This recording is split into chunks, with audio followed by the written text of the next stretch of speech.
તો ગુજરાતમાં હવે નકલીની બોલબાલા છે તે કહેવામાં કોઈ શંકા પણ નથી, કેમ કે જેવી રીતે લેભાગુ તત્વો દ્વારા સરકારી નોકરીમાં બઢતીઓ કૌભાંડ આચરવામાં આવી રહ્યો છે, તેના કારણે ફરી એકવાર આ ચર્ચા છે સપાટી ઉપર આવી છે. ગીર સોમનાથ જાણે કે હવે કૌભાંડ મામલે એપી સેન્ટર બનતું હોય તેવી રીતે થોડાક દિવસ અગાઉ નકલી આધાર કાર્ડ બનાવવાનું કૌભાંડ ઝડપાયું હતું. ત્યારબાદ વધુ એકવાર સરકારી જગ્યા પર નોકરી લગાવવાનું કૌભાંડ ઝડપાયું છે, જેને લઈને સૂત્રાપાડા પોલીસે હાલ જે 3 જેટલા આરોપીઓ છે તેની ધરપકડ કરી છે.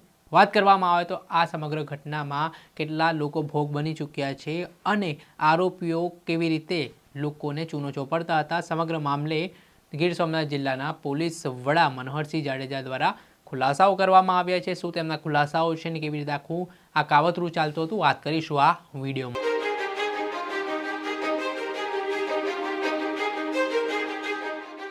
નમસ્કાર દર્શક મિત્રો, નવજીવન ન્યૂઝમાં આપનું સ્વાગત છે. હું છું ફૈઝાન.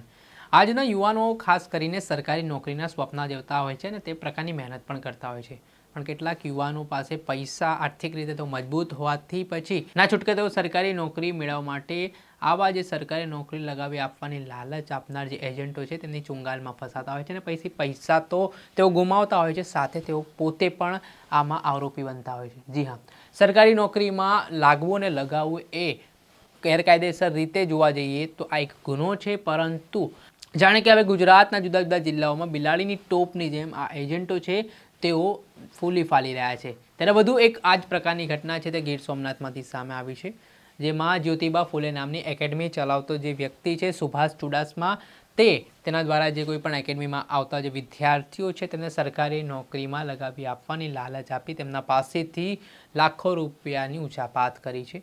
જોકે આટલેથી અટકતા તેણે ખોટા નિમણૂક પત્રો પણ એ વિદ્યાર્થીઓને બનાવી આપ્યા હતા. આ સમગ્ર મામલાને લઈને જ્યારે પોલીસને ઘાંટિયા ગામમાં રહેતા જે આ સુભાષ ચુડાસમા છે તેની તપાસ કરતા આ કૌભાંડ સામે આવ્યું છે, જેમાં SBI બિન સચિવાલય ક્લાર્ક, આર્મીના જે અપોઇન્ટમેન્ટ ખોટા લેટરો છે તે સરકારી ભરતી કૌભાંડમાં સુભાષ ચુડાસમા જે મુખ્ય આરોપી છે ને તેની ગેંગ દ્વારા આવી રીતે નકલી જે નિમણૂક પત્ર છે, પછી એ મુખ્યમંત્રીની સહીવાળું ભલામણ પત્ર, ગાંધીનગરથી મુખ્ય અધિક સચિવની ભલામણવાળું પત્ર, જૂનાગઢ જિલ્લા કલેક્ટરની ખોટી સહીવાળું પત્ર, આવી રીતે અલગ અલગ પત્રમાં ડુપ્લિકેટ સહી કરાવીને નોકરી લગાવવાનું કૌભાંડ જે છે ચલાવવામાં આવતું હતું. આ બાબતને લઈને ગીર સોમનાથ જિલ્લાના પોલીસ વડા મનોહરસિંહ જાડેજા શું કહી રહ્યા છે અને શું તેમણે ખુલાસા કર્યા છે તે જોઈ લો. 2 દિવસ પહેલા મોડી રાત્રે અમને એક વિગત મળેલી કે તલાલામાં એક વિક્ટિમ છે, જે વિક્ટિમને કોઈ લોકો અપોઇન્ટમેન્ટ ઓર્ડર આપેલો છે બિન સચિવાલય ક્લાર્કનો, જુનાગઢ કલેક્ટર ઓફિસનો, અને એ અપોઇન્ટમેન્ટ ઓર્ડરના આધારે જ્યારે એ હાજર થવા ગયા ત્યારે એમને વિગત મળી કે એપોઇન્ટમેન્ટ ઓર્ડરમાં કંઈક પ્રોબ્લેમ છે. આ વિગત પોલીસને મળ્યા પછી પોલીસે રાત્રે જ જે વિક્ટિમ છે વિક્ટિમ સાથે ડિટેલ વિગતો લીધી. ત્યાર પછી એણે જે નામ આપ્યું એ નામનો વ્યક્તિ ઘંટિયા પ્રાચીમાં સુભાષ ચુડાસમા કરીને, જે જ્યોતિબા ફૂલે એકેડેમી ત્યાં ચલાવે છે, ઘંટિયા પ્રાચીમાં રહે છે, એને પોલીસે જે તે સમયે રાઉન્ડ અપ કરી લીધો. એના ઘરનું, એના એકેડેમીનું બધી જગ્યાએથી સર્ચિંગ કર્યું. એની પાસેથી વિગત મળી જુનાગઢ જિલ્લાનો ચૌહાણ કરીને એક સર્વિસમેન છે, એ જુનાગઢમાં જ રહે છે ને જુનાગઢમાં જ એની ઓફિસ છે. એટલે તરત જ પોલીસની ટીમ ત્યાં રવાના કરી. ત્યાંથી પણ એમની ચૌહાણને અરેસ્ટ કર્યો અને ત્યાંથી એની ઓફિસ અને એના ઘરનું સર્ચિંગ કર્યું. એનાથી આગળ એક એડિશનલ સ્ટેપમાં કડી, ગાંધીનગર તાલુકાનું કડી ખાતે નીલકંઠ ઉર્ફે પિન્ટુ પટેલ, જે આવા પૈસા લેવામાં અને નોકરી આપવામાં મુખ્ય ભૂમિકા ભજવે, એની વિગત મળી અને અમારી ટીમ આજે વહેલી સવારે જઈ અને કડી ખાતે પિન્ટુ પટેલને પણ રાઉન્ડ અપ કરી લીધો છે. આખી જે એમો છે એ જે વ્યક્તિ સુભાષ ચુડાસમા જે અહીંયા એકેડેમી ચલાવે છે, એ એકેડેમી ચલાવે છે ડિફેન્સ અને પોલીસના ભરતી માટેની મદદ, લોકોને ટ્રેનિંગ આપે છે. એમાં જે લોકો ફેલ થાય અથવા જે લોકોને બીજી નોકરીની જરૂર હોય એમને લલચાવી અને એમની પાસેથી પર કેન્ડિડેટ 3 લાખ રૂપિયા પહેલા અને બાકીના ત્યાર પછી ઇન્સ્ટોલમેન્ટમાં ટોટલ 5 લાખ રૂપિયા ભેગા કરતો હતો. ત્યાર પછી એ જ રીતે આ જે ગીર સોમનાથમાં સુભાષ કરતો હતો એ જ રીતે ચૌહાણ કરીને જે આરોપી છે એક સર્વિસમેન, એ જુનાગઢમાં એવા 25 ઉમેદવારો એને નક્કી કરેલા અને આ બધા જ ભેગા થઈ કડી ખાતે પિન્ટુ પટેલને મળી એની પાસેથી ડુપ્લિકેટ કોલ લેટર લઈ અને પૈસા અત્યાર સુધીમાં અમને 99 લાખ રૂપિયાનો હિસાબ મળ્યો છે.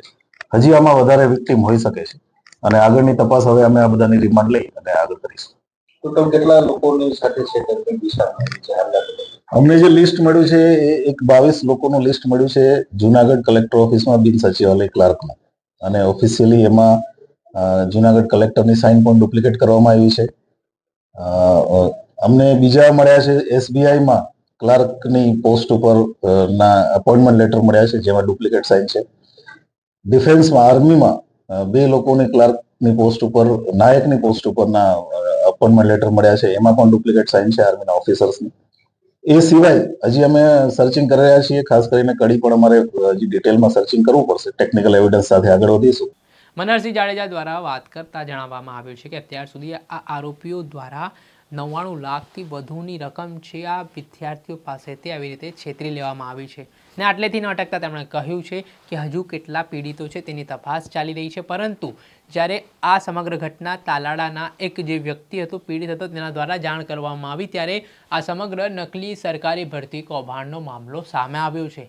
હવે આ સિસ્ટમમાં હજી કેટલા જે સરકારી નકલી જે અધિકારી કે કર્મચારી બનીને કામ કરી રહ્યા છે એ પણ એક તપાસનો વિષય છે. કોણ આ સિસ્ટમને ઉદયની જેમ કોરી ખાઈ રહ્યો છે તે તમામ બાબતો પર સવાલો ઉઠી રહ્યા છે. હવે જોવાનું એ રહ્યું કે ગીર સોમનાથ પોલીસે આ બાબતને લઈને તપાસના ધમધમાટ શરૂ કરી દીધા છે અને આગામી સમયમાં શું નવા ખુલાસાઓ થાય છે ને અત્યારે હાલ જે તપાસ છે તે કઈ દિશા તરફ જાય છે તો આગામી સમય બતાવશે. પરંતુ આ ભરતી કૌભાંડમાં વધુ એક વાર સરકારી ભરતી મોટું કૌભાંડ સામે આવે તો નવાય નહીં. દર્શક મિત્રો, ત્યાર સુધીમાં બસ આટલું. આવા વિડીયો સાથે આપણે માહિતગાર કરતા રહીશું. નવજીવન ન્યૂઝની ચેનલને લાઇક કરો, સબસ્ક્રાઇબ કરો અને શેર કરવાનું ભૂલતા નહીં.